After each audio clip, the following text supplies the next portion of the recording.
Welcome back mga ka-CV Sport TV. Barangay Ginebra versus TNT Katropa sa PBA Governors Cup Finals Game 2 Prediction. Bakbakan na, matapos sa kanilang nakalipas na laban sa Game 1 Finals, ay inaasahan nga mga ka-CV Sports TV na babawi ang Ginebra. Ano-ano kaya ang mga adjustment na ipapakita ng Barangay Ginebra? At dito din masusubukan ang compulsure ng dalawang koponan, Barangay Ginebra gigil na maka-bounce back, at TNT Katropa target ang ikalawang panalo. Ano-ano nga ba ang dapat gawin ng dalawang koponan para masecure ang panalo?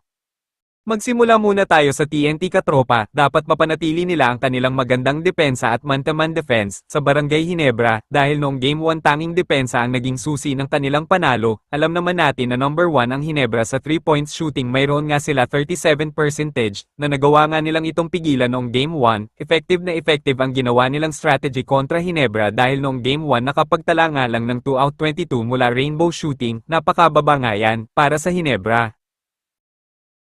At isa din ang mga hustle plays kaya nagawa nila talunin ang Barangay Ginebra. Ipinakita ng talk and text ang kanila mainit na opensa mula sa loob at labas. Nagtulong-tulong dyan sina RR Pugoy, Jason Castro, Nambatak at Poy Ram, at ang pinakananguna nga dyan ay si Hollis Jefferson. Sa umpisa pa lang ay nagpakita na ng agresibo at ginawa ang lahat para makatulong sa talk and text Katropa. At isa sa susi ng kanilang panalo noong Game 1, ang kanilang pisikal na laro. Ang laro nga ng Ginebra ay mas marami ang systematic. Una na dyan ang kanilang triangle offense. Mayroon silang sinusunod na sistema at hindi pisikal maglaro.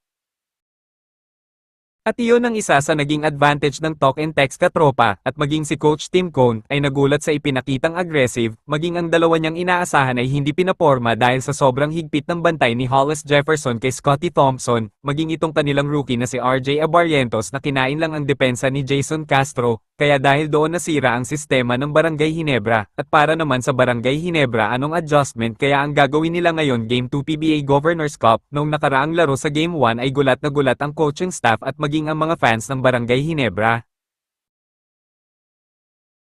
Dahil sa ipinakitang mahigpit na depensa ng talk and text Katropa, at isa pa sa dapat bigyan ng pansin ang kanilang locals, noong nakaraang Game 1, ay tanging si Justin Brownlee lang ang nagpakita ng magandang outside shooting sa Barangay Ginebra. Off nights ang mga lokal ng Barangay Ginebra, at yan ang dapat nilang tuunan ng pansin sa Game 2. At para naman sa ating Game 2 mamaya, ay asahan natin na mas mainit pa ang Game 2 finals ng Barangay Ginebra at talk and text Katropa, at abangan natin kung sino ang makakuha ng panalo, makakatabla ba o makakadalawa, kung kayo ang tatanungin.